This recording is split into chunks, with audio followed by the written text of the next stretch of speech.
Three rounds of the championship have taken place so far this season. The racing has been close, the racing has been a bit dramatic at stages of the season so far, but the racing in both classes, the pro and the semi class, has been fantastic to watch. Jonathan Seville has taken three wins from 3 rounds so far this season, but with Seville not being around for the 4th round tonight at Zolder, this gives someone an opportunity to step up and take their first win of the season. Will Clayton Barney be able to step up to the plate and do that task? That question remains to be answered. In the semi-class so far this season, we've had 3 different winners. Danny Swart took the win in round 1. Round 2 was won by Andreas Glen, and in round 3 was taken by Danny Swart. Sorry, round 1 was Aaron van Drunen, my apologies. But 3 different winners in the semi-class so far this season. Could someone else make it a 4th different winner this evening at Zolder tonight? Hi, my name is Ryan Walker, and welcome to round 4 of the SSRi GT3 Championship here at Zolder. And behind the scenes working his magic on the cameras is Tom van der Meer. We're in the middle of qualifying at the moment, and we'll give you a little bit of a detail of this fantastic Zolder track. It's about looking at it's about 4.1 kilometers or 2.41 miles if you prefer to use miles. It's a fantastic track, this Zolder circuit, and one of my favourites on the ACC service. Passing around here it's going to be very difficult, but the only passing opportunity you've really got around here is heading into turn 1. And while we're in the middle of qualifying, we will take you through the championship standings.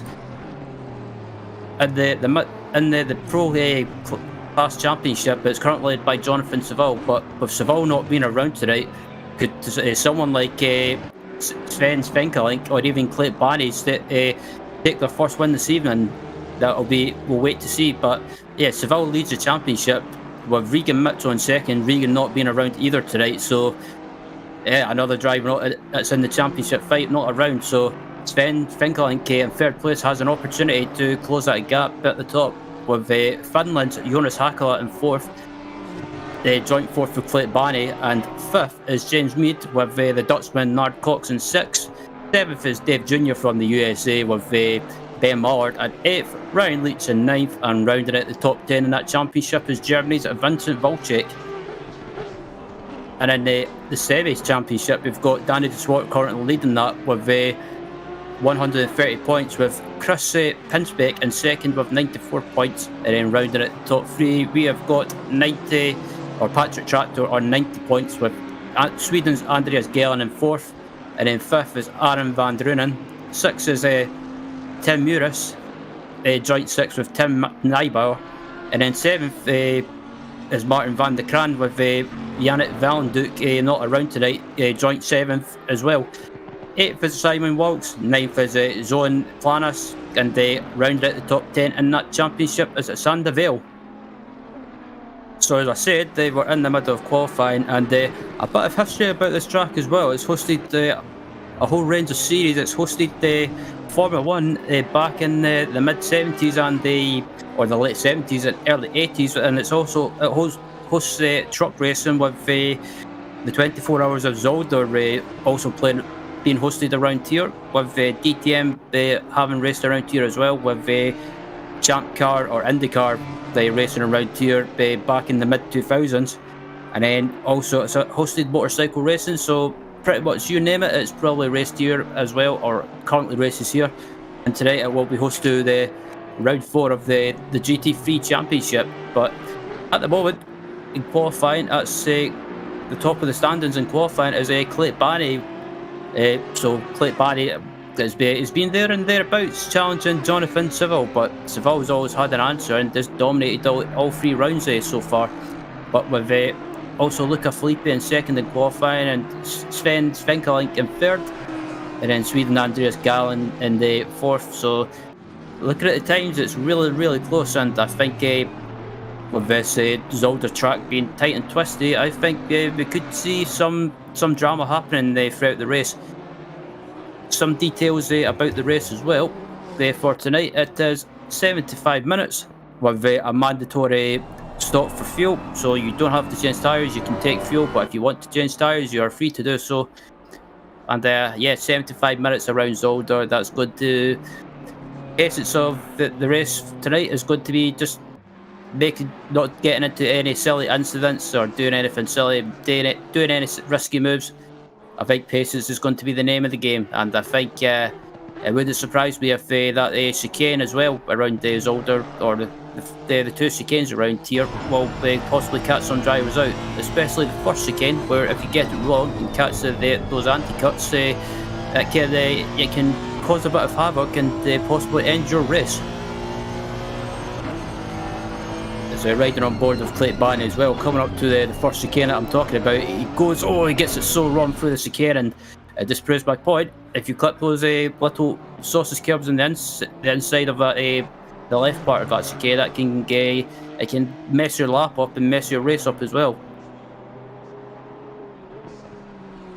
As we look at Felipe from Germany, currently second in qualifying, and it looks like he looks like he's just finished his qualifying lap. And as we come into the closing stages, it looks like this will be the last chance for anyone to improve their lap time.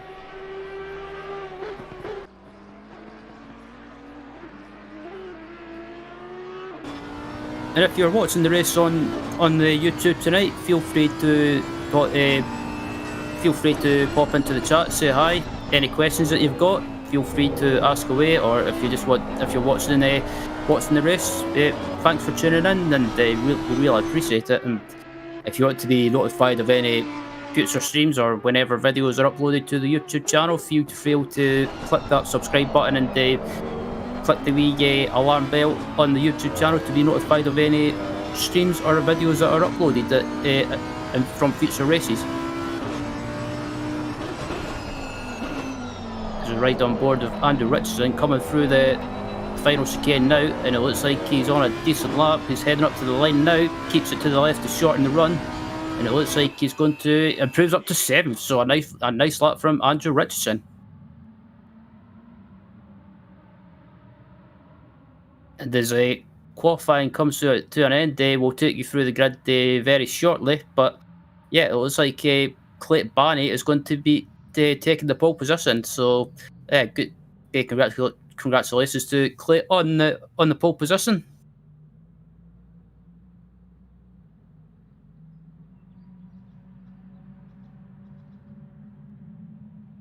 And as everyone lines up in the grid, we will take you through the starter order. So Clayton Barney takes pole position tonight with in the Honda NSX, with another Honda NSX driver, Luca Felipe, starting alongside him in the front row.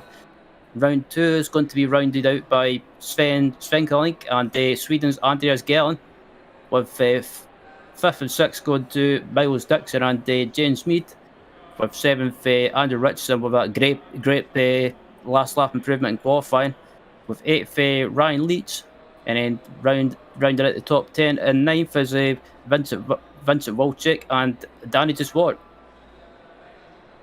And then starting at 11th, we've got Aaron Walker, with 12th going to Jonas Hakala from Finland, and then 13th is Adam Islevic, and 14th is David Michaels, with 15th going to Dusan Wojciech. So apologies if I butchered that up, mate.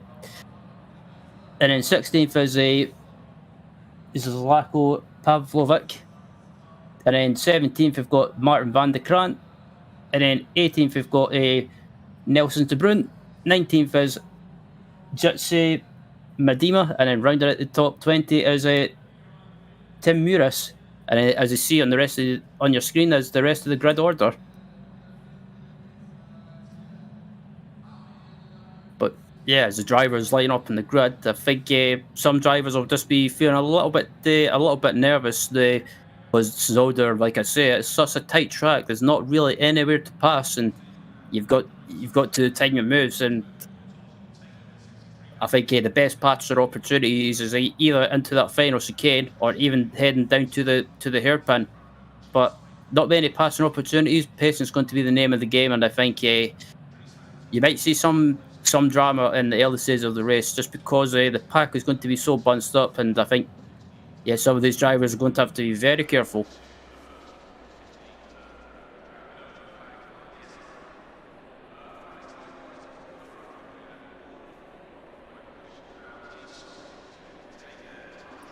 And if you want to get involved in this league, feel free to join the SSRi Discord server. Sorry, yeah, and any of the admins will be happy to help you out and answer any questions that you have. But it's a good community. It's a fun community. I'd recommend getting involved. And yeah, the racing from what I've watched and I've called so far this season has been absolutely fantastic.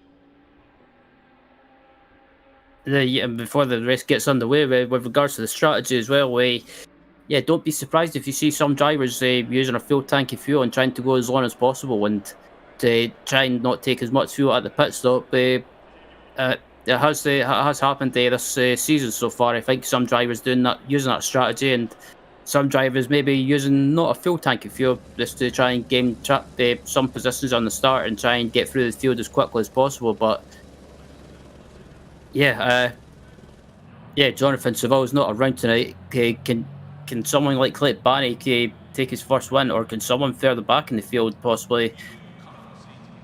Someone further back in the field, possibly looking at someone like looking at Andrew Richardson, for example, who's absolutely been doing a great job in the GT4 series. Yeah, he's been doing well in the championship as well, and wouldn't surprise me if he doesn't take the one, if he finishes on the podium, or even someone like Andreas Glen, who's up there on the semi-class pole position in 4th place overall. So a great job from the Swede. But just looking further back in the field, yeah, there's a lot of names that it wouldn't surprise me if you see them up there at the end of the race. But as the cars set off on their formation lap, some drivers will just be. This will be kind of one of those things. Myself personally, when it comes to the warm-up lap, I like to just kind of get in the zone, just relax myself and not get too stressed or worked up about what's going to happen. The way my approach to these races is the endurance, or not endurance races, but the 1 hour races or whatever, is just relax, and whatever happens. Sometimes you can't control what happens. It's one of those things. But Zolder, it's just everyone's going to be so bunched up. I think it wouldn't surprise me if you see some drivers being a little bit cautious, especially into that first chicane. As they're looking at the Danny de Swart at the moment, doing a good job in the semi-class championship. Took a win in the previous round at the Indianapolis, I believe it was. So yeah, looking to possibly take another class win this evening. But as you see there, the car's coming through the chicane now, and it's such a tricky corner to get right because it's so tight. There's not really any other line that you can take through there. It's pretty much just one line, and you've got to try and drive round those curbs and anti-cuts, not so you don't clip them. But looking at the teammate of Jonathan Saville is Miles Dixon, so Miles looking to try and get a decent result this evening to help him and Jonathan's team in the team's championship. And quite a lot of Honda, or quite a few Hondas I've noticed around here tonight. So it seems to be the Honda quite possibly seems to suit this track, along with the likes of the Audi.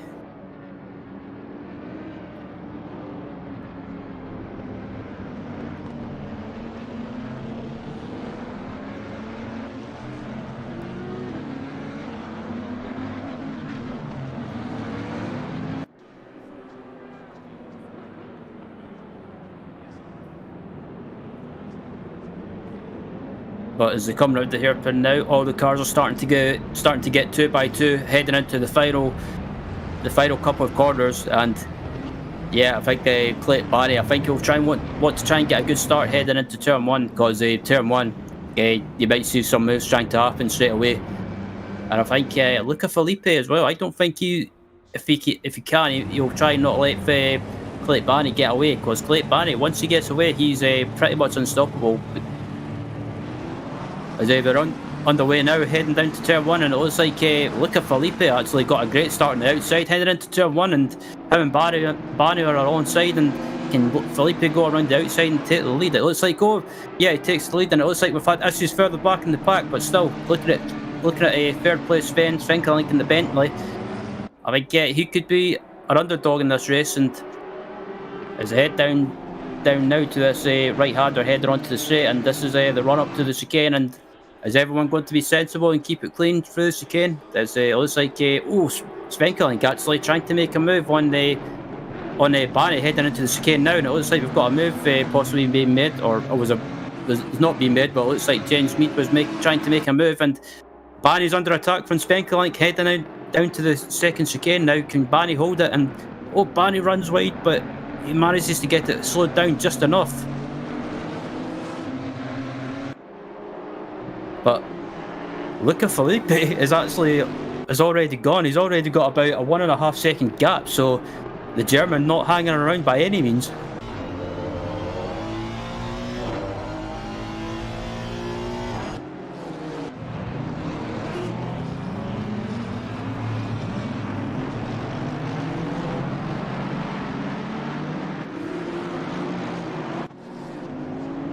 Still, this battle for second and third place is going on at the end of lap 1, and I wonder if Barry's maybe struggling to get his tyres up into the optimum operating range, because the tyres sometimes, depending on the ambient temperature and track temperature, do seem to take quite a while to get up into the operating range.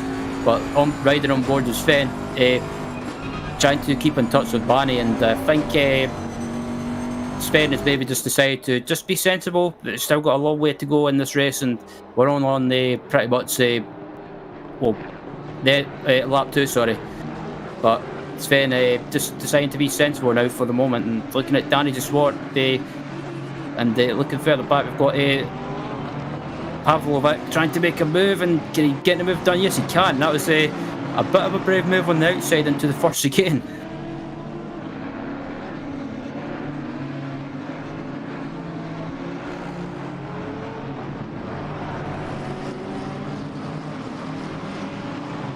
As we look at Miles Dixon up in fourth as well. Starting to put Sven under a bit of pressure now. So Miles Dixon, in that fantastic liveried Honda, I have to say. I do like that livery. Looks nice.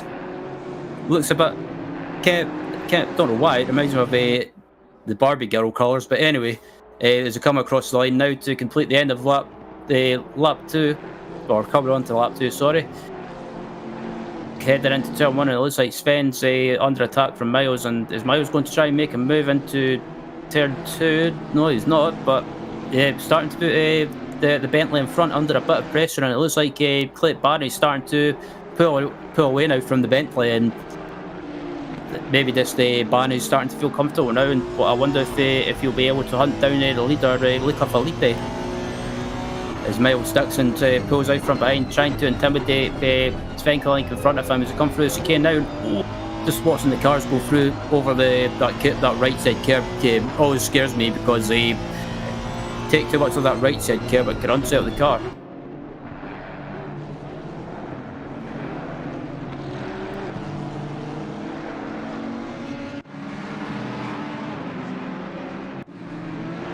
It's got a battle further back in the field as well, between Dave Jr. and the Ferrari in front of him and the Audi behind, and it looks like Dave Jr.'s involved in a battle with Ben McConnell, and it looks like Andrew Richardson. So it looks like Richardson was one of the innocent victims caught up in that incident in turn 1 when that mayhem happened. But still, looking at Dave Jr. in the BMW, and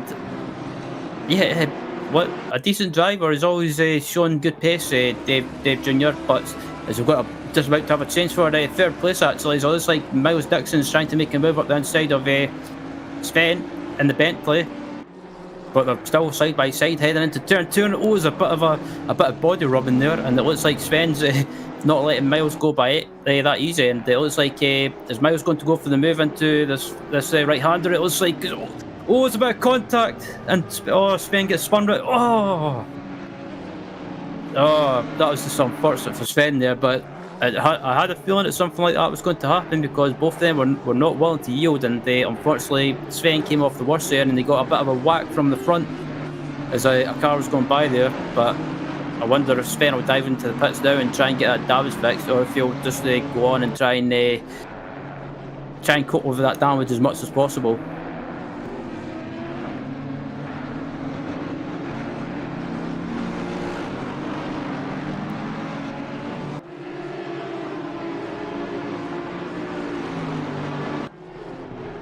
Well, looks like Sven's under attack from it looks like David Michaels. David Michaels there. So the next is getting it, or the hairpin. Sorry, it looks like Sven's stop speed doesn't seem to be affected too much. So I think he was pretty lucky. It was just a side-on hit and not a straight-on hit. Because if you take a straight-on hit, especially on the front, that can damage your hand on it. Can also affect your straight line speed possibilities. It looks like Michaels is making a move heading down to turn 1 on Sven. Heading into turn 1, is Michaels going to get the move done? No, he can't. He decides to not to risk it.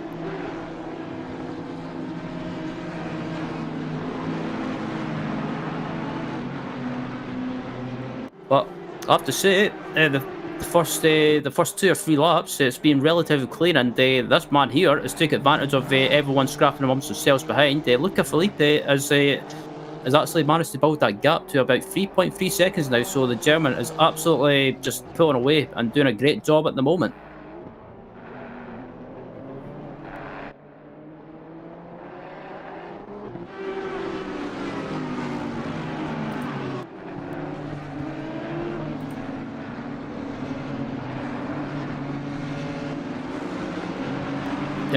Back in the semi-class at the moment, it's Andreas Glen from Sweden currently leading that class at the moment. So the Swede overall has only lost 1 position, but still leading his class, and his next his closest challenger in the class is the Dutchman Danny de Swartz. So the Swede doing a great job, and just keeping his cool in the early stages and not getting caught up in any incidents. But as we look at the 6th place Ryan Leitz in one of the Hondas, as we take a look at Sven coming into the pits now, so I think Sven might have a little bit more damage than expected, and maybe just deciding to get his fuel stop out of the way as well, and try and fix as much of that damage as he can without losing too much time. But as you can see there, he's got a bit of some scratches on the front of his spotter there. So yeah, that was just unfortunate for Sven. Had a great start to the race, but I think when you're trying to go 2x2 through that fast right-hander before the straight, it's an intervals. We've got a bit of bumping and rubbing there. Going on there with the Finnish driver Jonas Hakala, and he loses a position. So yeah, I think these drivers have realised not realised it's a 75-minute race, and it's a bit like touring cars. Everyone's going at it.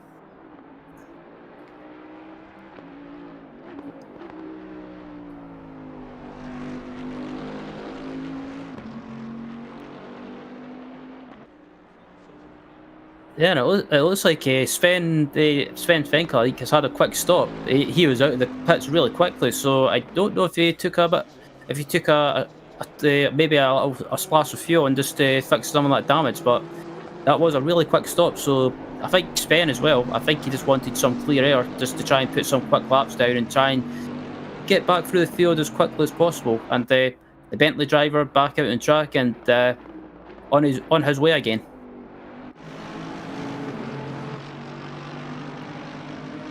And they're also Aaron van Drunen has I think might be on the same strategy as well. Maybe just getting in wanted to get some clear air, put some quick laps down, and he's back out of track as well. And Aaron van Drunen took the win in round 1 in the semi class. can he possibly try and finish or take another one, or maybe finish on the podium in the semi class? I think if he keeps out of trouble, it could be more than possible. He was in a good position at the previous round at Indianapolis, but it just started to fall apart in the closing stages.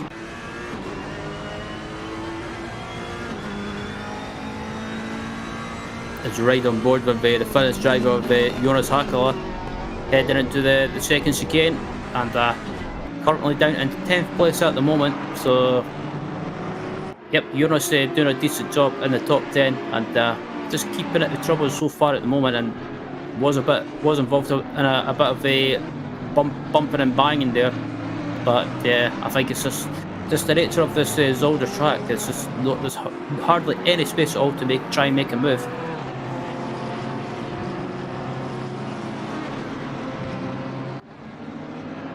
As we look at a fourth place in the semi class, is Zlatko Pavlovic coming across the line, and yeah, I think he's maybe just doing the same thing as well, just not wanting to get caught up in any incidents, and maybe use that pit stop to try and leapfrog some people and gain some positions, but still running 13th overall. Fourth in class, and it looks like he's got a run in the car in front of him. It looks like Adam Islovic, sorry. Can he try and get close enough to try and make a move? The Porsche seems to be a handling car, but in a straight line it doesn't seem to be. It's not the quickest car by any means, but closes right up under brake and can't really do anything. But just behind him, he needs to be careful with Martin van der Kraan. As they go by, it looks like a back marker. Oh, actually, is that Jonas Hakala?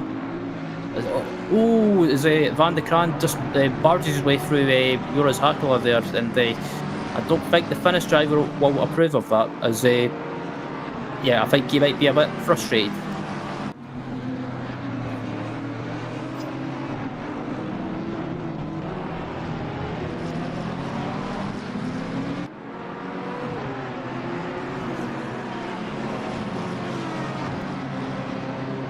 So it looks like Jonas headed up to the chicane now, and the BMW of De Bruin just closes right up on the braking. But it's a good point that someone mentioned in the YouTube chat, Clayton Barry could possibly be running a full tank of fuel, so that's maybe why he's not as close to Luca Filippi as he probably expected to be. But I think this strategy for Barry could work for him as we get to the closing stages of the race, because he won't have to take as much fuel.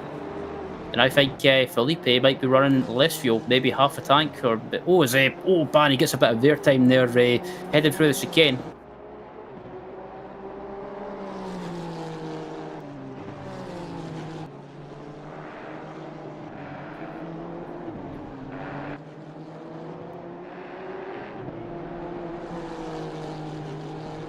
But yeah, it seems to have settled down a little bit. But we'll take you through a bit of a running order of the top 10. So yeah, it's Luca Filippi currently leading the race with a 5.2 second gap, with Clayton Barney in second, and Miles Dixon in third, with Mead in fourth, and then Glen in fifth, and then Ryan Leach sixth, Vincent Volchek in seventh, and De Swart in eighth, Aaron Walker in ninth, and rounded at the top 10 as David Michaels. So yep, that's still really close up at the front and further back through the field as well. Looking at Michaels as well, actually, as I mentioned, him coming across the line, and in front of him in the Audi is Aaron Walker, and Walker's been doing a good job in the GT4 Championship as well. I've watched him and he's been really quick,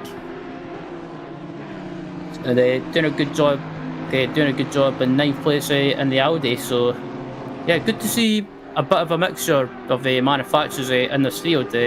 Not just one manufacturer dominating this field or taking over the whole field.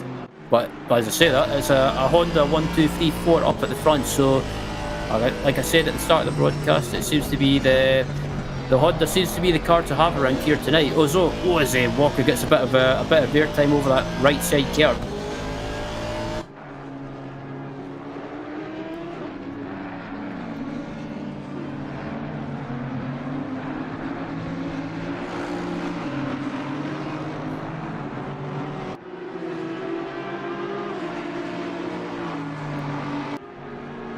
But as we're just about to come up to the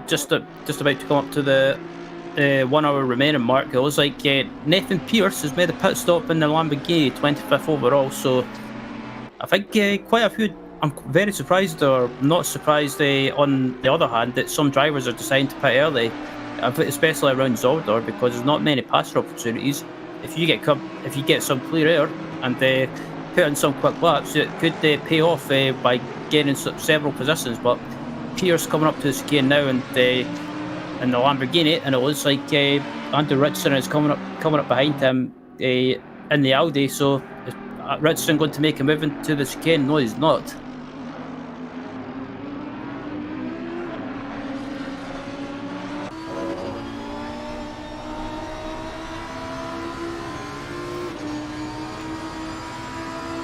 It looks like Richardson's got the run heading up to the hairpin now. He's going to try and go round the outside. That'll be a brave move. Tries to get a switch back, but I think Richardson, it's just going to be a matter of time before he gets past Pierce.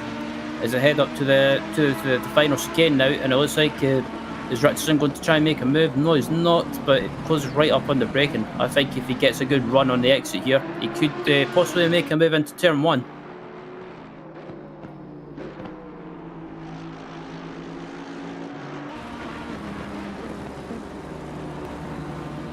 But not close enough either this time around. So it looks like Pierce is starting to possibly pull away now in the Lamborghini. And as we've got just under 1 hour. Oh, we've had an issue of it looks like Jonas Hakala and Martin van der Kraan have came together.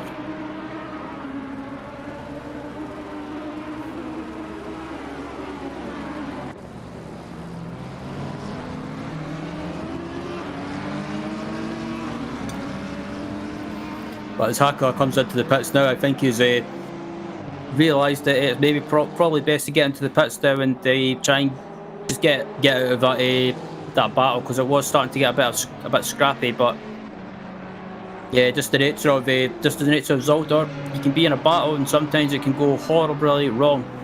But as we look back up at 10th place, David Michaels right behind Aaron Walker and Danny DeSwart, and also Vincent Walczak as well.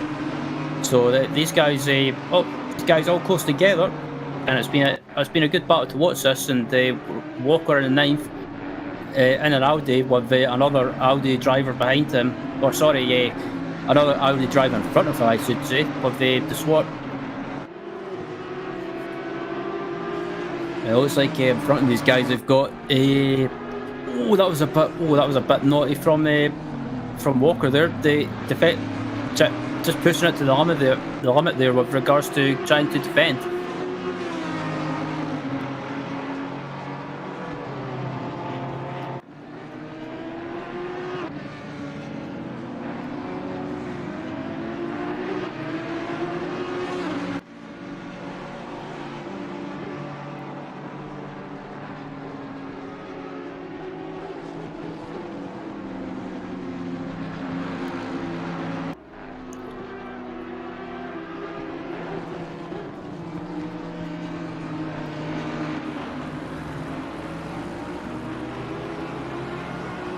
Yeah, these three drivers are still close together. DeSwart, Walker, and Michaels close together, and I'm surprised that Michaels has not managed to get by as soon as I thought he would. As he goes for, it looks like he's going for the move heading up to the chicane now. He actually decides against it, and it looks like Aaron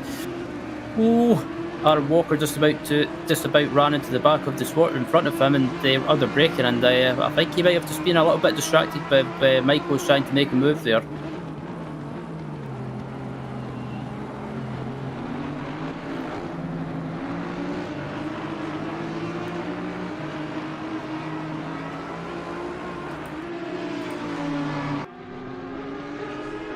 And apparently this is Michael's first race in the league tonight, so good to see another driver on the grid. Yeah, and one of my favourite cars is Aston Martin, and but then again I am a huge Aston Martin racing fan, so I'm happy to see any Aston Martins on the grid.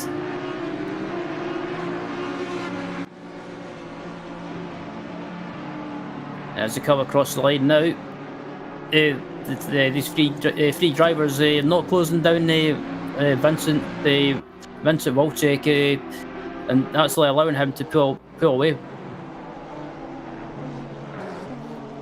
Look at the battle for third place as well. Miles Dixon and looks like Mead behind him as well in another Honda. So yeah, a bit of an inter-Honda battle, if you like, heading up to the second chicane. And oh, sorry, actually Clay Barry and Miles Dixon. My apologies. Headed through the chicane now, and Barney. I thought, Barney looks like it could be explained that full fuel tank is maybe explains his lack of pace, but still, Barney doing a good job in second, and I think he's not going to be too worried if Miles gets by, because when it comes to the pit stops, Barney won't have to take as much fuel. Miles Dixon may have to take more fuel, depending on what sort of fuel strategy he's going with. As I head on to the home straight again.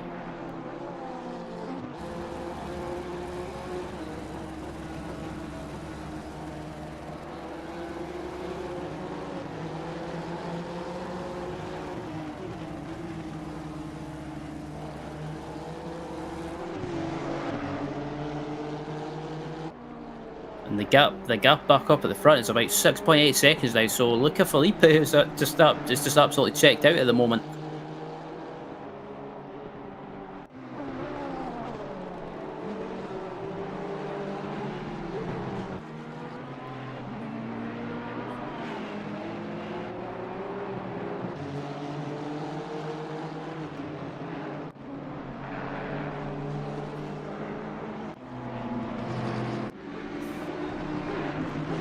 As we look further back in the field, we've got this battle for 12th place going on between, it looks like Adam Islovic and Pavlovic as well. Oh, there's a bit of contact there, and Pavlovic gets spun around, and yeah, too wide through that chicane there. I don't think that was ever going to work, and again, it's just another case of two drivers refusing to yield, and I think Adam was maybe waiting ahead there to give their position back, so that's a good sign of sportsmanship. But as the battle for second place is still going on, Barry gets out a bit wrong in the entry and the exit of the chicane. This gives Miles Dixon a great opportunity to get a run on the exit there and carry the momentum. And I think he's absolutely just gained that position heading into turn one. So a great opportunistic driving from Miles Dixon there, set up the move on the entry of the chicane, and they managed to get a great run on the exit.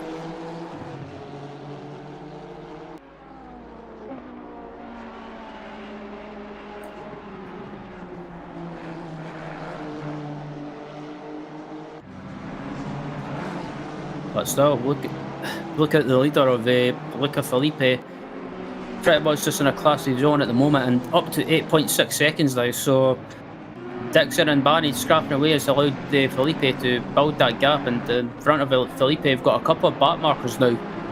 Someone's in the wall in the Lamborghini. Was that Pierce? It looks like Dave Jr. was one of the people involved, possibly. Yep, it was Nathan Pierce in the Lamborghini. So it looks like Dave Jr. and Nathan Pierce maybe have had a bit of an incident with each other. But looking at Sander Vale, hit in the pits in the Aston Martin. So yep, as we're coming up to about the 51 minutes and 23 seconds left in the race, I have to say, the race is absolutely just flew by. So much action going on, and I think Pierce might. I don't know if Pierce has stopped or if he's having issues trying to get that car to turn in the pit entry. But as we look at, Aaron Walker coming across the line, stuck behind another Audi with the second place semi-class car of Annie de Swart.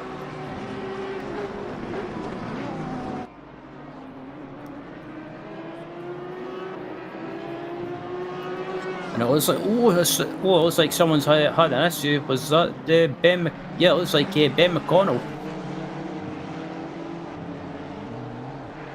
And he's Ben. I've done that mistake myself. myself from racing from past races on ACC. So it's an easy mistake to make, especially if you've burned your tyres up by spinning.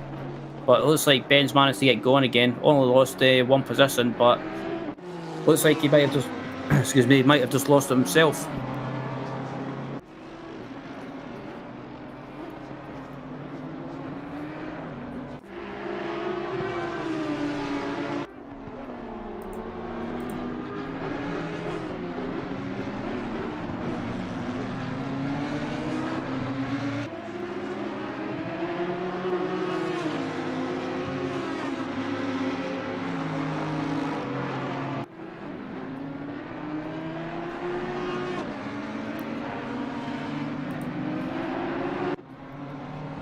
Oh, and it looks like someone's had an issue heading down to the hairpin. It looks like it's someone else having an issue in the Ferrari, and looks like he might have just got tagged round or possibly spun heading down to the hairpin. But that was a bit of a weird incident. But looking at the battle for 9th place between the Swart and Aaron Walker, the two Audis pretty much been close together for the majority of the race so far, and I think this battle might come down to who has a good pit stop or who has the best strategy. But as they're closing down another Audi driver, Vincent Wilczek's in front of them. And I think in front of Wilczek, the Honda driver of Ryan Leeds, so got a bit of a trend starting to form now, and David Michaels in 10th place has just dropped back ever so slightly, and as I say that, Aaron Walker's got a drive through, and I believe that is for track limits.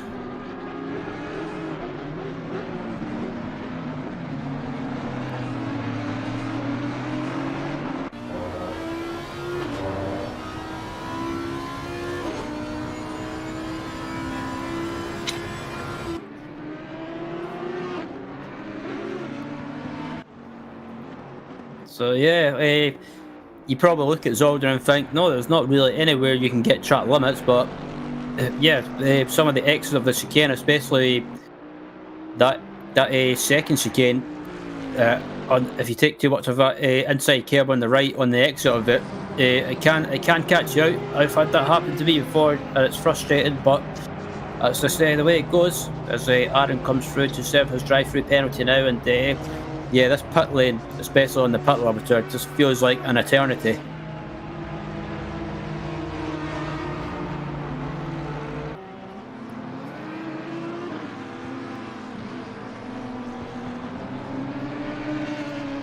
As Aaron comes out of the pits now, and he has to be careful that there's no cars coming around, and it looks like he's got a bit of a clear track. So yeah, there's not really anyone in front or behind. So. But I think he'll have to come back in because he still needs to make his mandatory pit stop, I believe.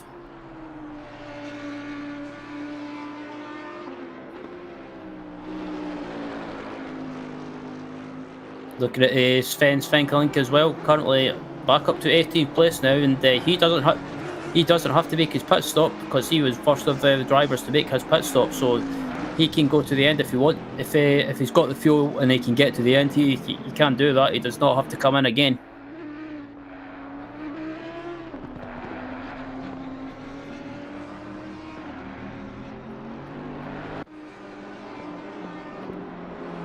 And as well, look at Miles Dixon as well. Actually managed to pull away from Clayton Barney. So Clayton Barney, we believe he could be running a full tank of fuel and maybe just having to take a splash of fuel when he makes his pit stop. But yeah, I thought Clayton Barney would have been trying to take the lead into turn 1 and try everything to take the lead into turn 1 and try and use this opportunity to take his first one of the season with championship leader Jonathan Seville not being around tonight, but just doesn't seem to have the pace.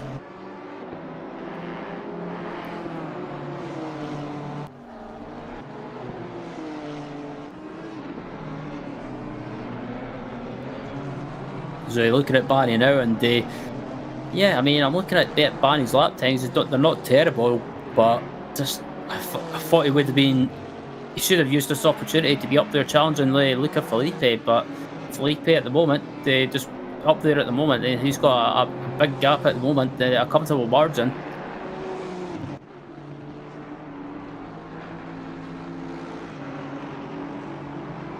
Just in front of Barney was Miles Dixon lapping the back marker there. It looked like I think it was Dave Jr. in the BMW. Yes, it was. So yeah, it's a great run from Miles as well.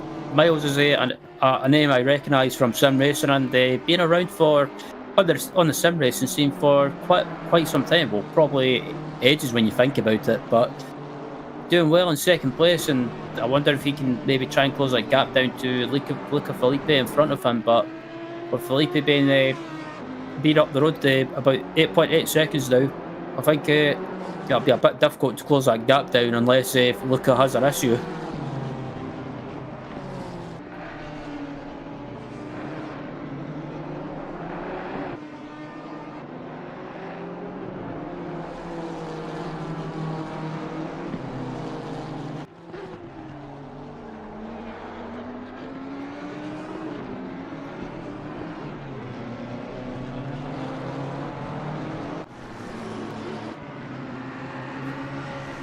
As we look at Martin van de Kraan, currently down in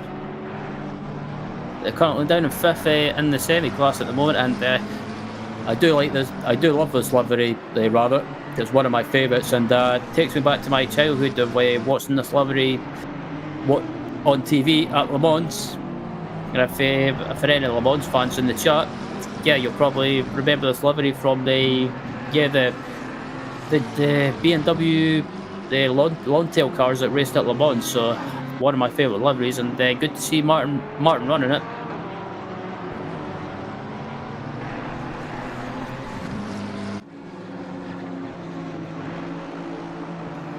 As Martin comes across the line now, and he's been involved in some bumping and barging from time to time, but just the nature of this track being so tight. But still going in a good position in class, and I think if he keeps out of trouble, he'll finish in where he is at the moment. But we've still got about 42 minutes, 55 seconds rather, remaining in this race.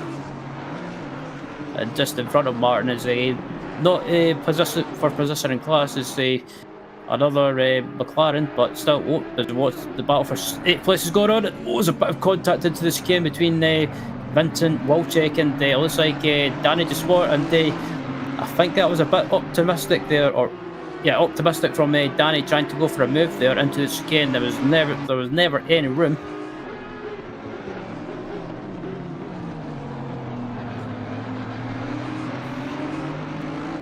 But both drivers managed to survive. But on the downside, the downside is Michaels is right behind Danny now, and if Michael senses an opportunity, he won't hesitate in going for a move, I feel.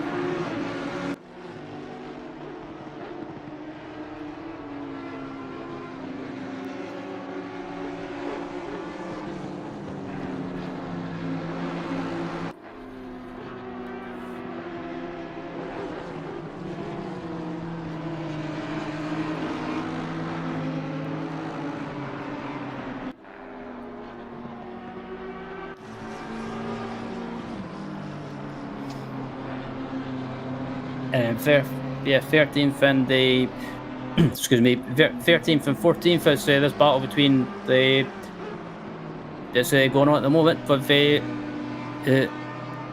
Wojciech Nowak and Simon Wilkes. 13th and 14th heading down to the chicane. And it looks like Simon's getting close, but again, just the nature of Zolder, just can't get the move done.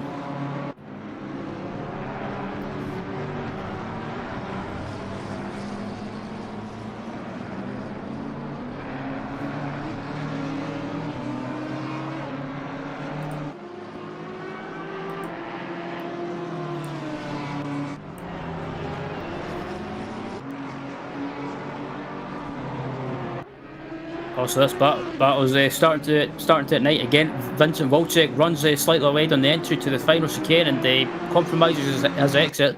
Is that going to give DeSwart a chance to get a run down the home straight? He's getting close, but I don't think he's going to be close to make a move. Is he going? No, he decides against it, but Michael's in the background there, and ninth is waiting in the wings. If either of these two get caught up with each other, Michaels will take that opportunity to gain a couple of positions, but it looks like Valchek is ran wide. And it looks like the Swart's got a run. Michaels is going to try and make a move up the inside. There's contact, and oh, free wide. That was a bit risky.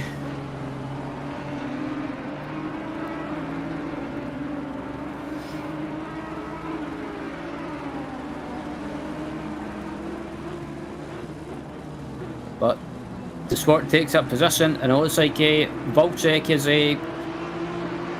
has lost up a couple of positions actually. He's lost them to Michaels and the Swart in front of him, and I think free wide through that right hander was just that was never ever going to work, and something was going to have to give.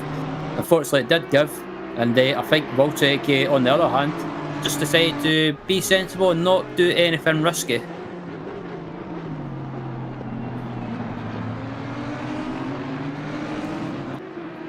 But Michaels is up to 8th place now, and he's up to 3rd place in the semi-class. So, yeah, great run from him at the moment in the Aston Martin. It looks like, oh, that was so close to being contact, and that pit entry does scare me a little bit. And I thought there was going to be a big accident there, but thankfully both of them managed to survive. And it looks like Nelson De Bruyn's had an issue, but I don't know if he's possibly been tagged or if he's had a spin, but yeah, managed to get going now.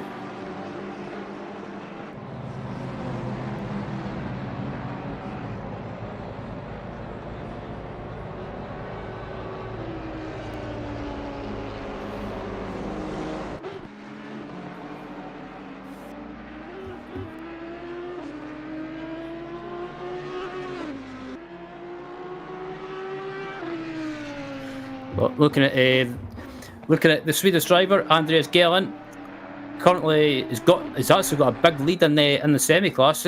Oh, as I say that, Andreas just gets a bit sideways there on the exit of the chicane, and yeah, the Audi does seem to bite if you get it wrong. And I was about to say, Andreas Glen's got a decent lead in the semi-class, and still running well, 5th overall. So a great run for him, and.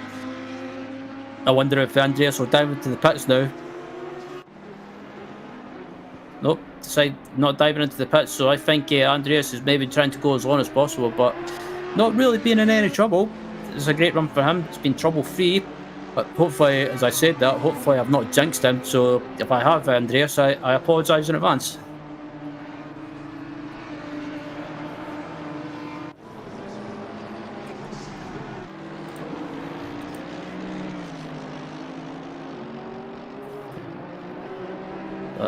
Looking back at Miles Dixon as well, Miles Dixon has got that gap. Actually got that gap down to 6.8 seconds now. So Miles Dixon is on a charge at the moment, not closing the gap as much as I thought he would, but he's closed it down to either way. And I think maybe Luca Felipe is maybe just pacing himself at the moment and not wanting to take any risks.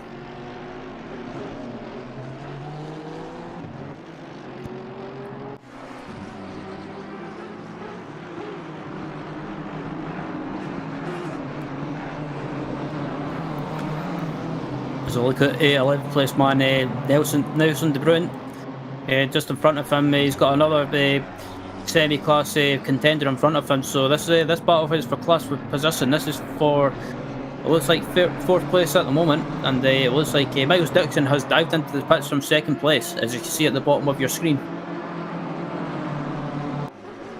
So Miles not going as long as I thought he would. So I think this gives the advantage to Luca Felipe and even possibly Clayton Barney, with Barney running a full tank of fuel.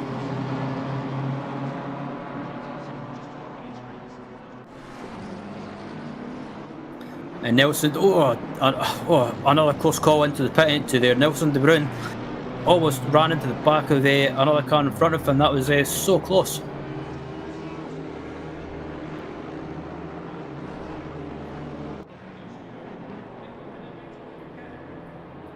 But yeah, this is the stage of the race where everyone's starting to make their pit stops now. I think the person probably leaving it until the very last second is Barney up in second place. But I think Miles Dixon maybe just wanted to, maybe saw some traffic in front of him and didn't want to get held up too much as Miles comes out the pits now, and I think he may have a clear track in front of him and behind him. So as he comes out the pits now, and yep, clear track behind and pretty much clear in front of him.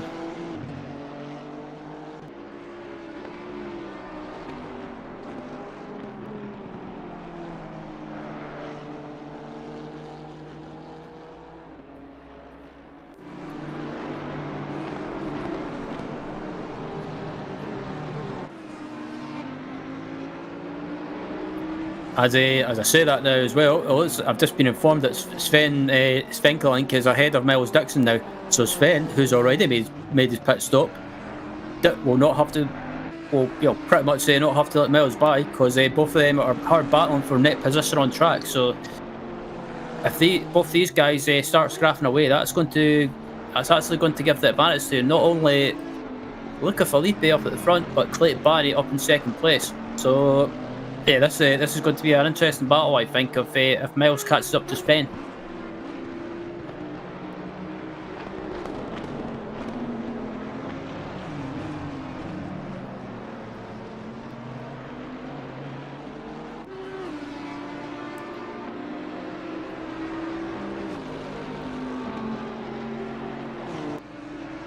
But yeah, apart from that, it seems to have quietened down a little bit with all the pit stops starting to happen.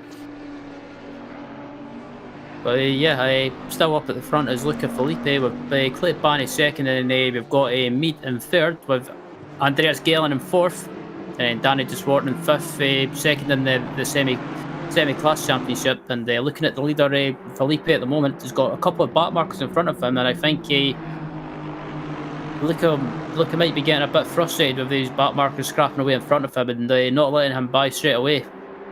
But I think Luca's just keeping his cool and keeping his composure at the moment, and heading up to the chicane now. One of the Aston Martins gets out of the way, so Luca doesn't get held up too much. As Luca gets a bit of airtime there through the chicane, and it looks like David Michaels has made his pit stop now, and in front of him he's got Andrew Richardson, who's also made his pit stop. So this is for net position on track. Martin van de Kraan, I think Van de Kraan has made his pit stop as well. So it looks like the lower end of the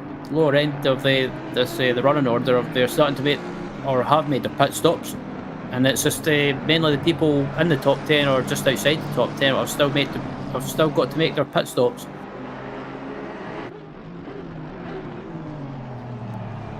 There's a bit of contact between Richardson and Michaels there. I wonder if Michaels will slow down and give the position back, because I think it wasn't intentional, that it's just both cars being so close. Richardson ran wide on the edge to the hairpin, and Michaels saw a bit of an opportunity, I guess you could say, to try and take the position. But yeah, just that was unfortunate.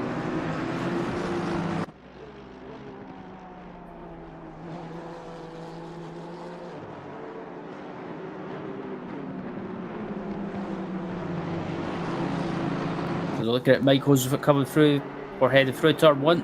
The front of him is Van de Kraan. But I have to say, this race has not been as dramatic as I thought it would be, with a big turnout of cars. I was expecting there to be lots of mayhem, to be honest. But everyone's been real respectful. There's been some little incidents from time to time, but it's just the way that it goes around this track, and also with close battles going on.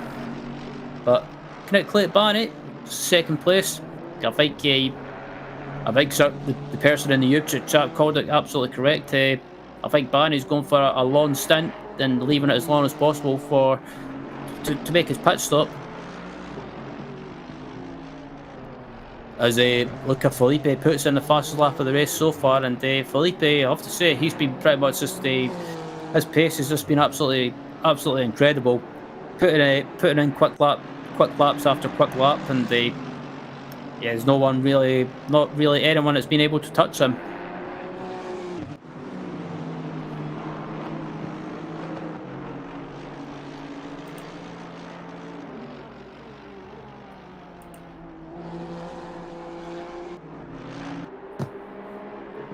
But as we look at the leader now, there's not, I have to say, there's not really a scratch on that car. But then again, Felipe's not really been under attack or had anyone fighting him. But as he comes through the chicane now and they take the spots on him through the chicane, it's so smooth and he's not being erratic, and riding on board with him now, his steering inputs really smooth and he's not erratic or over driving, just being nice and precise.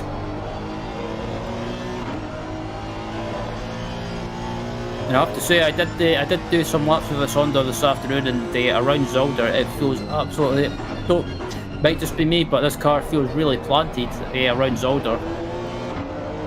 And yeah, it's a fun car, but it can bite you if you overdrive it or be too aggressive with it. It can catch you out when you don't expect it. And as Felipe comes through the chicane now, and it looks like he's on another quick lap at the moment as it comes up to the line. I think it wouldn't surprise me if it's another quick lap, and yeah, another fastest lap of the race. So Felipe is absolutely on it.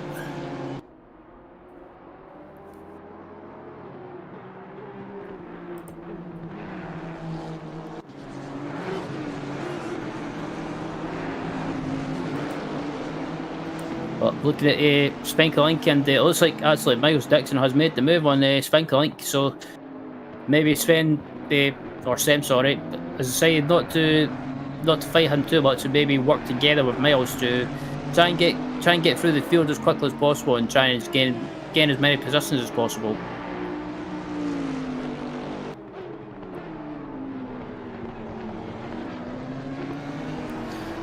But as Mick Dixon and Spanker Link come through the chicane now, and it looks like yeah, Miles is pulling away now, so I think Sem is maybe still feeling the effects of that damage he got in the early stages of the race, but doesn't seem to be hampering him too much. He's back up into 14th place, and well, it's like up ahead because we've got a battle of the Honda and Audi heading into turn 1. There are a couple of back markers there.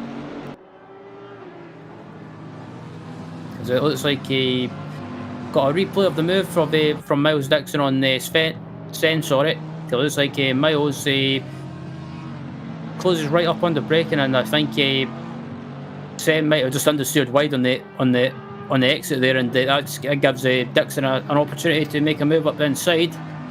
And Spanker Link tries to close in and tries to not shut the door, but tries to get a cut back and get a run, but Dixon was wise to that.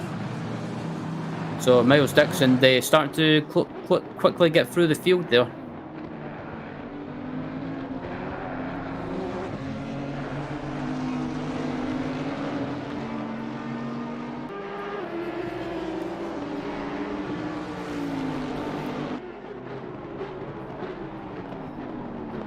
But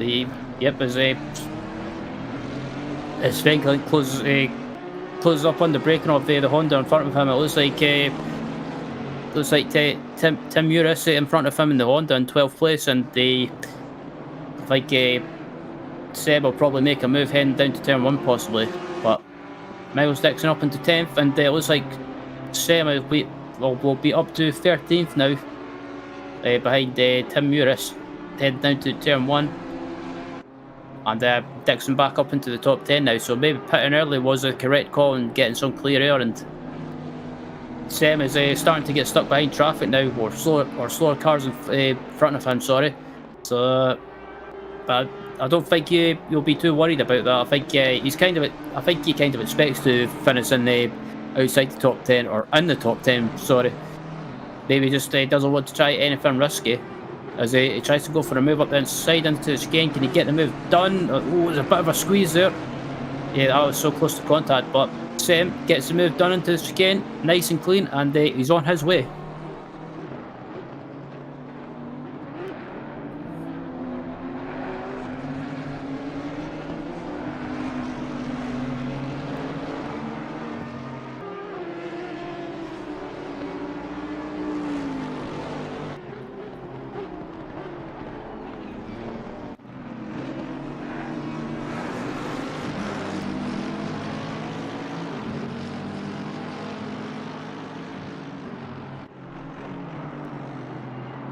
Well, look at Aaron van Drunen as well.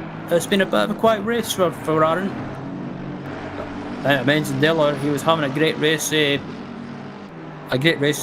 Indianapolis in the previous round until issues struck in the closing stages. But yeah, I think that strategy of Aaron is working, because he's starting to get through the field slowly, and maybe not up at the front in class, but some of the semi-class runners up at the front have still got to make their pit stops. So I think Aaron could be in the box seat to possibly gain up a ton of positions and possibly finish on the class podium.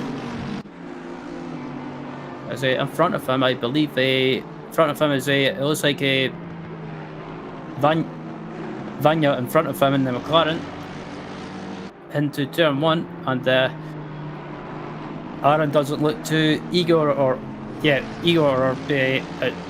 get by as quickly as possible. I think he realises he's made his pit stop. Some people have still got to make pit stops in front of him, so maybe just playing the waiting game as a rider on board of the Mercedes. I do like this car as well. Sounds good, and it sounds probably one of my favourite sounding cars on ACC. As I thought Aaron was running wide there over the curb for the anti-cut, for a minute, but yeah, maybe just the way I was looking at it. But still, doing well, and I do like this livery as well. So many liveries in this series I love.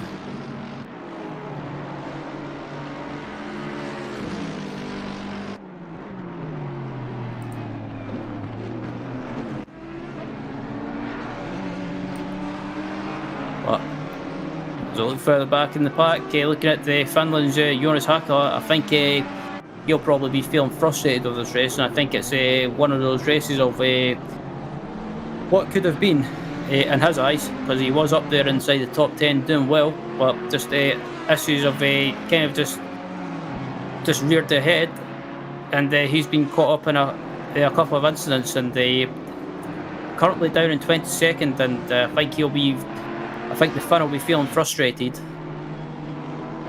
as this battle for 14th and 15th is going on. It looks like, I thought there's going to be contact there, and Aaron van Drunen not hanging around and pretty much doing a Max Verstappen-esque move on the outside and managed to pull it off. So fair play to Aaron, he is not wasting any time.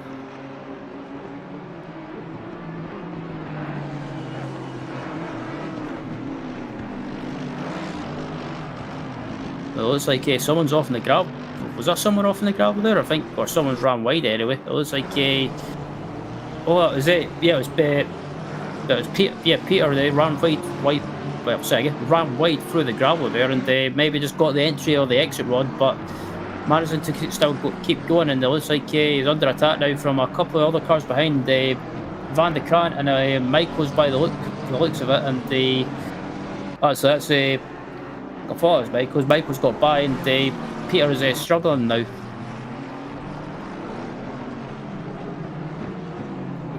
And I think he might have damage possibly.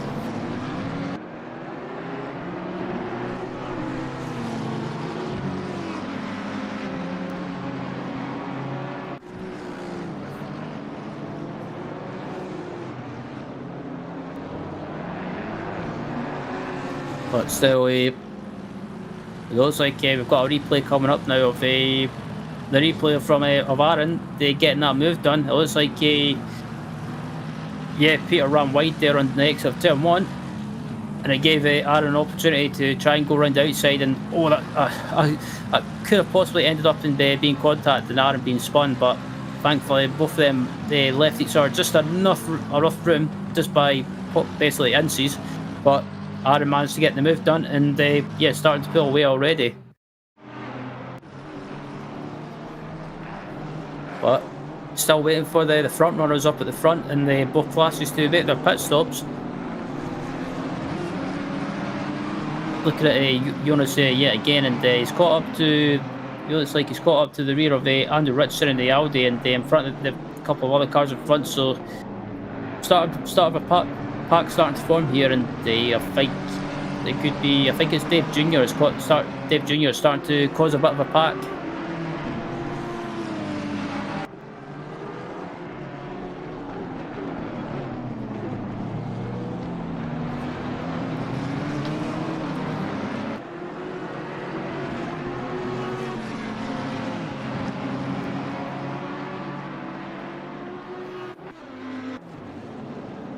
looks like Nelson De Bruyne trying to make a move on Jonas in front of him, but can't get it done. As they come across the line now, and yeah, it's just one of those. I think, especially I think the Ferrari is not the strongest car around here, I believe. So I think that kind of explains why Jonas is maybe further back as well. Maybe the Ferrari is just not suiting this type of track either, the tight twisted track. Look at Andrew Richardson as well. Like I say, they're doing well in the GT4 championship, but probably not where he wants to be in this in round 4 of the GT3 series so far in this race. So it was someone taking a big dive into the chicane there. That was a bit of a BMW taking a bit of a dive there. That was a bit optimistic. But as we look at Miles Dixon has already caught up to someone, a BMW driver in front of him. It looks like Vojinovic in front of him, and Dixon gets the move done now, up into 9th place, and Miles Dixon being held up slightly, which is maybe costing him some time. But on the other hand, getting through the field, and I think once everyone makes a pit stop, I believe that Dixon will probably walk up or will be in a net 3rd place.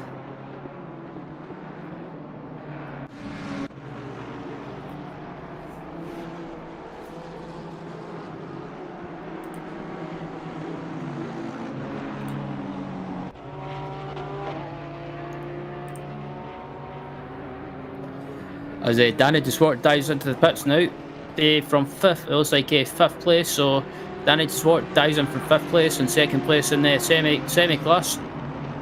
So some of the front runners starting to make their pit stops now, and I think this will probably be a short stop just for fuel. Don't have to take tyres, so I'll probably basically just be a splash and dash, I believe. But Aaron Van Drunen currently 15th overall. I think with everyone in front of him making their pit stops, he'll probably gain he'll gain a few positions, I believe. Trying to pull out and show his nose to Patrick Tractor in front of him, the Aston Martin, in 14th. And also this is a battle for class position, so Drunen's made his pit stop. Tractor still has to make his pit stop. As I say that, Tractor dives into the pits as Aaron runs a bit wide there into the chicane to get maybe just distracted there.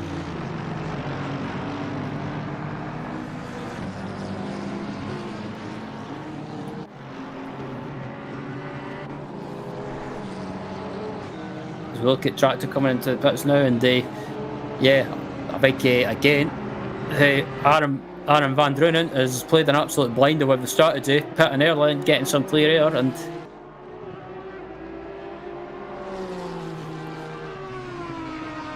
but as we look at the overall leader, Luca Felipe, and I wonder if Luca will come into the pits now, because he's been out there for quite some time, and I wonder if he's running a full tank as well.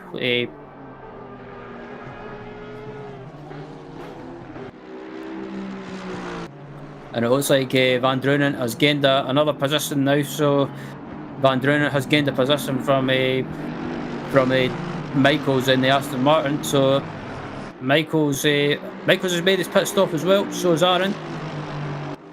So Aaron is slowly gaining positions while everyone else dives into the pits now.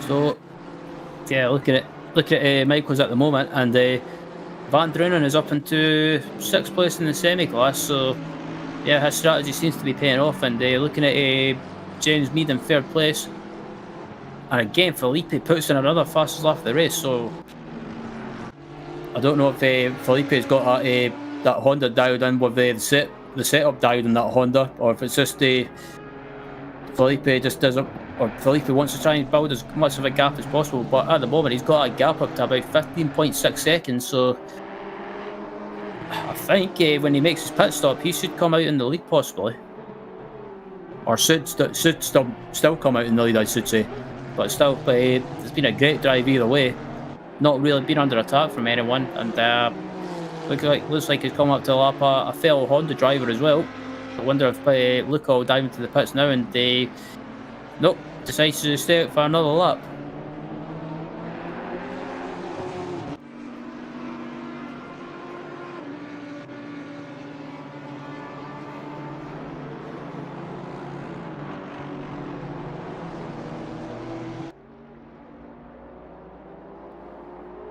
As Felipe gets by the back marker now in the exit of turn 1, and yeah, pretty much being a class of his own, but still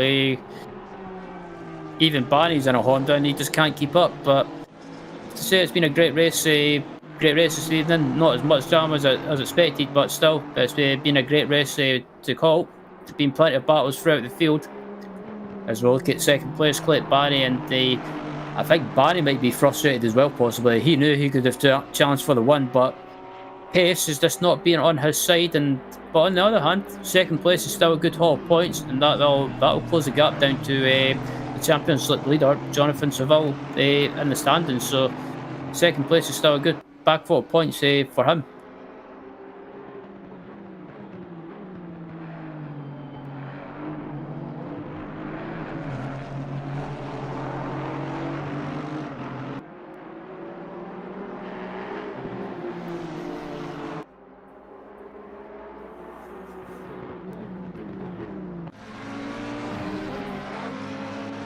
Also, yeah, looking at the leader of the semi-class, the Swede Andreas Glen in fourth.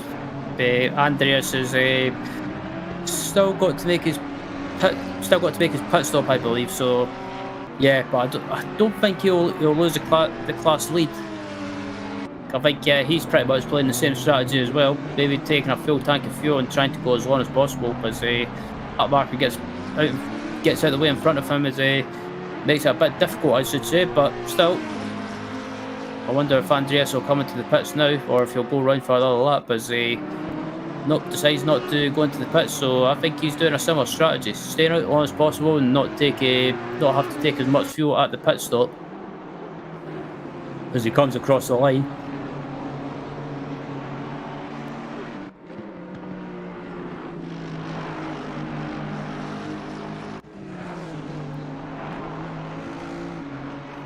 Looking back at Aaron Van Drunen in sixth place in class, and I think Aaron will be happy with this the drive back up through the field as well to get up to sixth place in class, and I think he'll just be happy to finish after the issues at Indianapolis. But he's under attack from another class competitor with Michael's in the Aston Martin.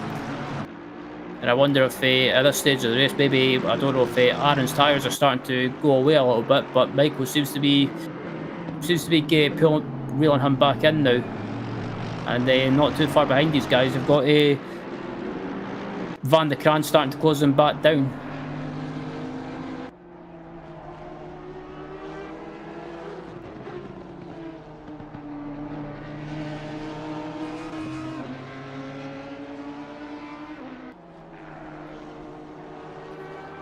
There's a look at Danny DeSwart as well. He's battling another class driver as well. Looks like Tim Muris in 12th, and it looks like they're battling for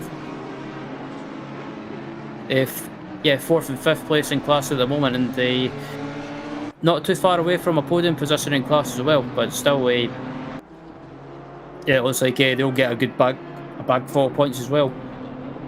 But as they've got around about 10 minutes and 25 seconds remaining in this race. This race has just absolutely went by really quickly, and it wasn't too long ago we're getting underway.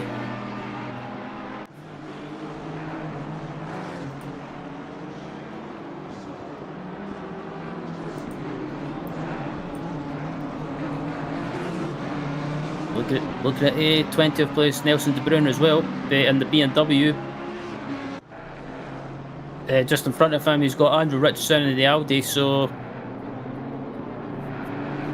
still starting to settle down as we come to the closing stages of this race, but still we've still got quite a few people to make their pit stop, and as I say that, Aaron Walker is in the pits from 11th place, so it looks like probably pretty much the top 10 runners, or close to the top 10 runners, are starting to make their pit stops now.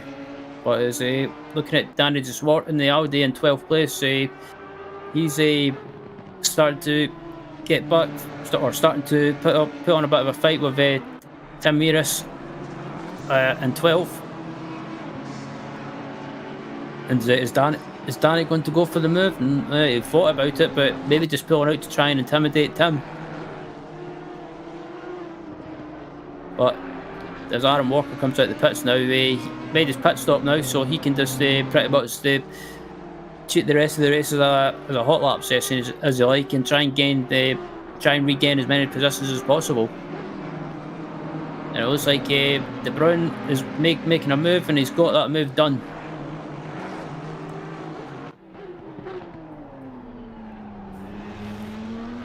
And I think Danny de Zwart has got that move done up into 11th place now, so de Zwart has got the move done, and it looks like he's gained another position in class by the looks of it. So de Zwart is not hanging around. He's just outside he's up into 5th place in class, I believe, 4th or 5th anyway. So a good drive from the Dutchman coming across the line. And Miles Dixon is up into 7th place as well. So plenty of position changes starting to happen in the closing stages of this race. So Miles Dixon's up into 7th place overall, and I think once some people in front of him make their pit stop, I think he'll be round about 3rd or 4th place, I believe, depending on how long the pit stops are for the people in front of him.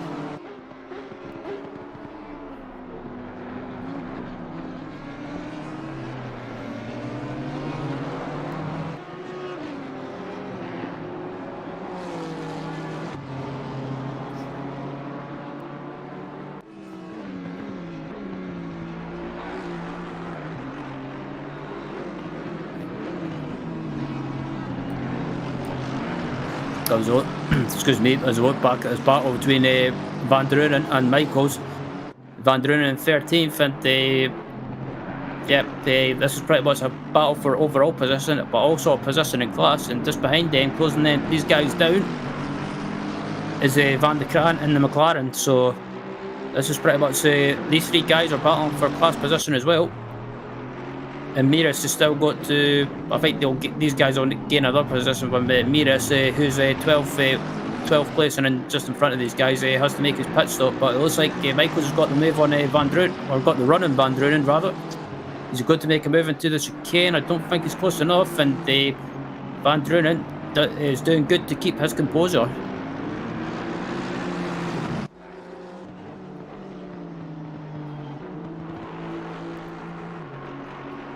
Michael's going to make a move into turn 1. He thought about it, pulls out to try and intimidate Van Drunen, but again Van Drunen keeping his cool in this battle.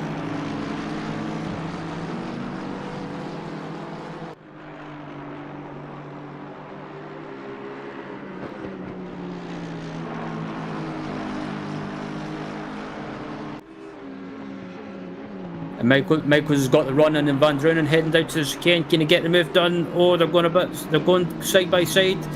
Both of them through the chicane. Is there going to be a bit of contact? Oh, there's a slight bit of door rubbing. But again, both of these guys are still side by side, and both of these guys are prepared not to give an inch.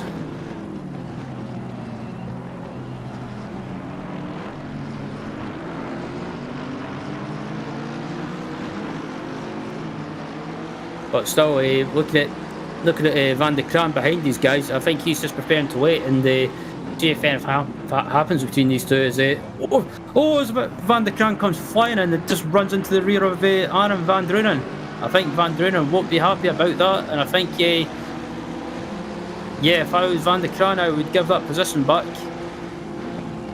And I think Van de Kraan, he didn't want to lose too much time easily, but again, Van Drunen feeling a little bit. Again, a bit of contact between the both of them. Jeez, what is going on? Both these guys are getting a It's all I was saying it's settled down, but it's all starting to kick off in the closing stages. Jesus.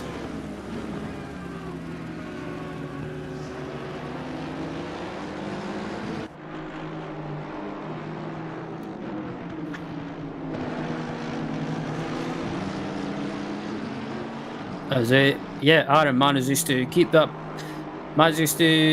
keep pretty much stay in front of Van de Kraan, but on the other hand, Van de Kraan has lost I was going to say I thought he lost a position to the Honda there, but that Honda's I think that Honda's is the leader possibly. And as I say that, pit stops are starting to happen, and the semi-class leader is in the pits as Adam Eslavik hits the wall on the pit lane. So that was watching that reminded me a bit of David Coulthard hitting the pit wall in the Adelaide or Australian Grand Prix in 1995. That was a bit of an oopsie moment. As Luca Felipe is in the pits from the lead, so Luca Felipe has left it until pretty much 3 minutes 40 seconds left in this race. So I think Luca should hold the lead of this race, and I think Barney may go back. Barney may take the lead of this race possibly. Miles Dixon, he should quite possibly should move up into third place with James Mead making his pit stop as well. And Clayton Barney's pit stop was a quick one. That was pretty much just a splash of fuel.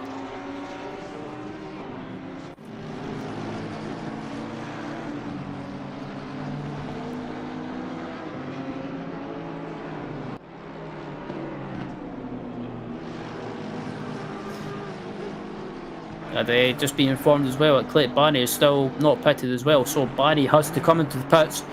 I believe Barney should be into the pits at the end of this lap, and I think this might be close, because looking at the gap between Barney and Felipe, it's about 20. Let me have a quick look. I think it's about, I believe it's about 31 seconds or thereabouts.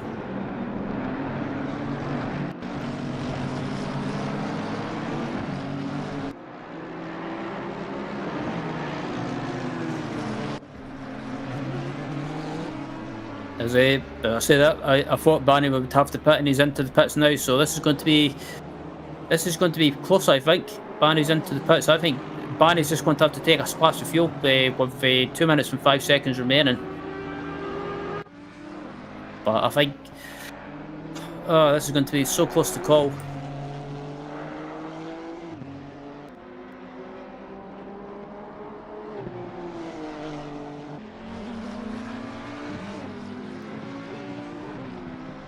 As Barney stops at his box, and Felipe, the gap is 16.8 seconds now. This is going to be so close, and Barney's leaving his pit stop now. So yeah, I think he might have just jumped Luca Felipe possibly.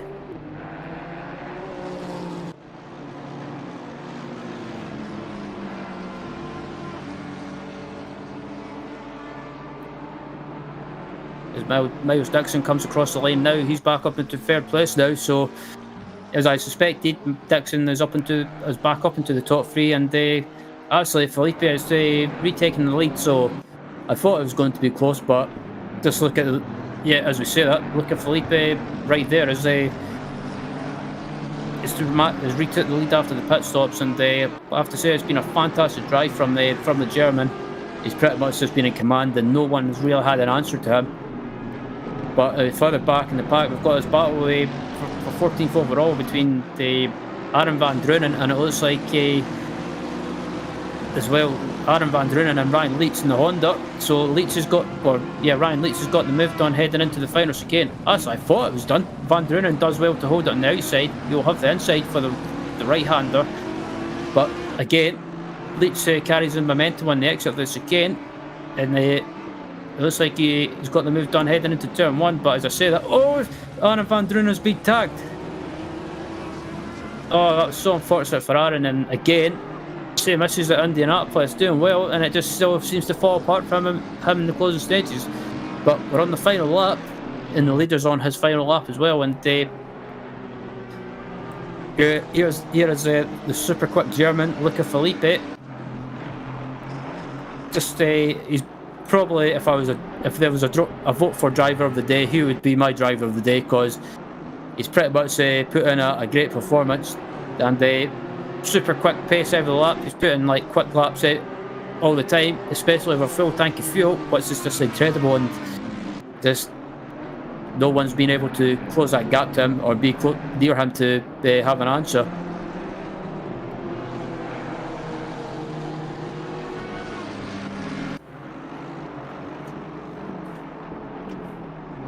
But as we would say, the leader coming into the chicane, or not chicane, the hairpin rather, coming up to the final chicane now, and yeah, he's not got far to go now.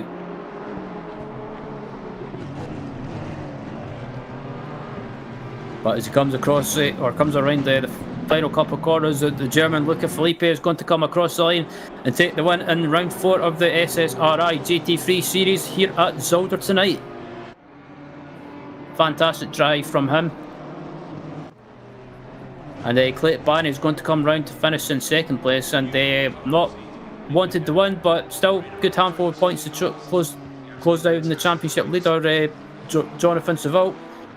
And then round the top 3 is another Honda driver, pretty much a Honda lockout, is Miles Dixon in third. With 4th place, it looks like he's going to go to James Mead in a Honda. And yeah, Honda top 4, so pretty much the car to have around here, you could say. And as we watch Mead coming across the line now, a great drive from him, and to finish in 4th. And then Sam Svenkelink, after having issues in the early stages, the race amazingly comes back to finish in 5th place with the Bentley. And then in 5th place, taking the class win in the semi-pro, get your words right, Ryan. The semi-class is going to be the Swede, Andreas Glen. But yeah, as you see there, the results are on your screen, with Luca Felipe from Germany taking the win, with Clayton Barney second. 3rd is Jens Mead. Sam Svenkelink in 4th in the Bentley, with 5th place going to the Swede Andreas Glen. 6th is Danny de Swart. 7th is Vincent Walczyk. 8th is Simon Wilkes. 9th is Adam Isilovic. And rounded at the top 10 is David Michaels in the Aston Martin. And as you can see on your screen there, the rest of your results are on screen. But wow, I have to say that was a quite an amazing race, and so much action going on. It was hard to keep up, and I think I need to give my voice a rest, because there's so much action going on. I never got a chance to hold my breath or catch my breath.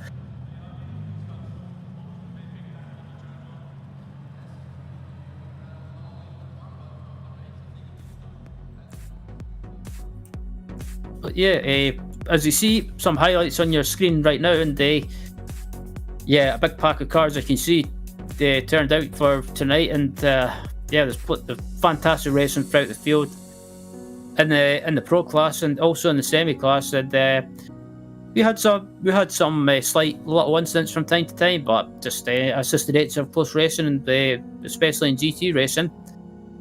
Especially around this track, where really it's tight, it's twisty, there's not really anywhere to pass. But still, the great racing, great to call it, and I had great fun calling the accident. And yeah, I'm sure our producer or director in the background had fun catching all the action as well. Because you see the cars coming up over the hill there, or over the crest. Probably one of my favourite parts of the Zolder track, just watching the cars coming over the hill there. But as you see there, some slight little bumps and scrapes further down the field. But I have to say, yeah, fantastic racing. And if you're looking, as I said, if you're looking to get involved, pop onto the SSRi Discord and to find out some more information about joining. And yeah, it'd be good to have you join the field on the track. But just looking to see if there's anyone that's in the interview room waiting to be interviewed, but I can't see anyone at the moment. But still, yeah, yeah, while we're waiting for people to pop on and for an interview, or if anyone wants to be interviewed, pop on. Feel free to pop into the interview room. But yeah, the next event while we're waiting,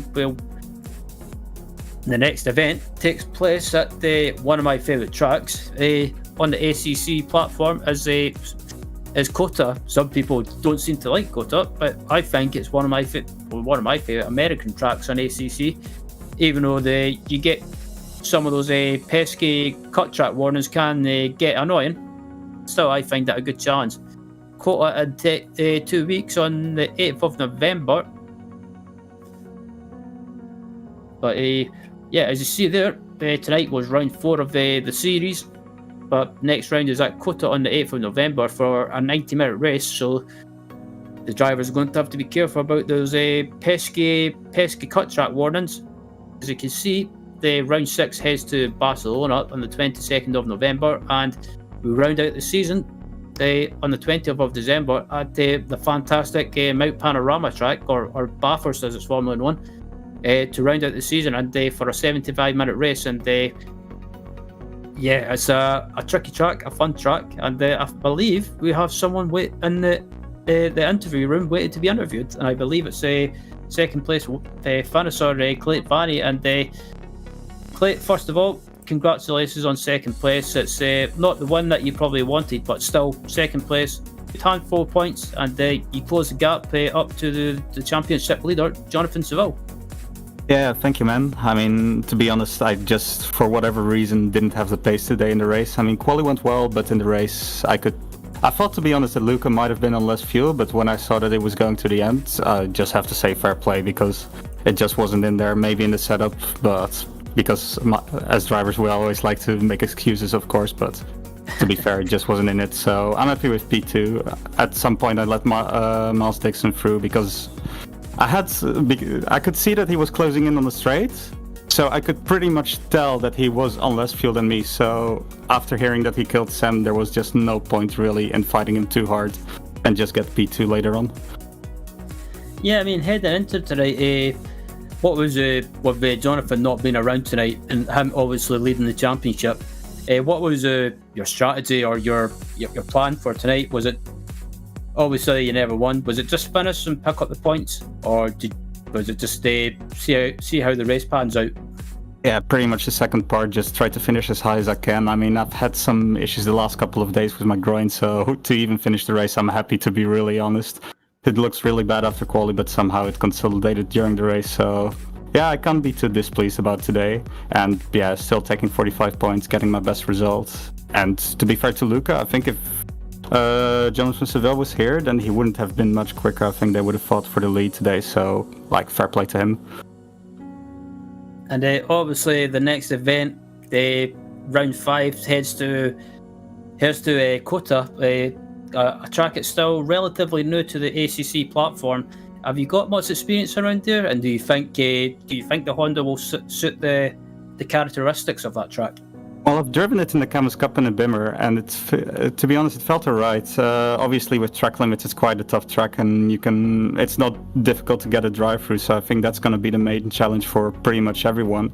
But other than that, since the update, it seems like the Honda has really gotten above there. So yeah, of course, every competitor, or the most main competitors, seem to be in the Honda anyway. So yeah, it's pretty much an even playing field, and I'm actually looking forward to it compared to Zolder. Yeah, and lastly, before we let you go, Clay, is there anyone you want to give a shout out or a thank you to? The floor is yours. Well, yeah, everyone at SSRi, obviously, for organising it, like always. That's always nice. I want to thank Alpha Simsport as well, and James Mead, obviously, for all the support during all of these races. And obviously, shout out to you guys as well for still giving it commentary. It just makes it a bit more interesting as well to be able to watch it back. And it's our pleasure, and it makes it more enjoyable when people like to watch the broadcast back. But again, congratulations on second, Clay, and look forward to seeing you at Cota in 2 weeks' time. Yeah, thanks, man. Cheers. As that was second place finisher Clayton Barney joining us, and just looking to see if we've got any anyone else waiting for an interview, and I can't seem to find anyone. But yeah, we'll give it a couple more minutes. If there's no one around, we'll probably call it a wrap. But as you see on your screen right now, highlights from tonight's race, and there's plenty of action, and yeah, plenty of incidents, but nothing major or controversial or anything like that. But still, I'm looking forward to Cota in 2 weeks' time. One of my favourite tracks, and I do like racing it. But as Clay alluded to, the off tracks can be a bit difficult to avoid or be a bit annoying, but still it makes Cota more challenging, and it should be good fun. But yeah, I think there's no one around at the moment, so I think we'll probably call it a wrap. But thanks to anyone that's tuned in and watched. It's been a pleasure to call this race tonight with Tom on the background doing his magic on the cameras, and yep, we'll see you around at Cota in 2 weeks' time. But for now, from me, from Tom, thanks for watching, and we will see you next time.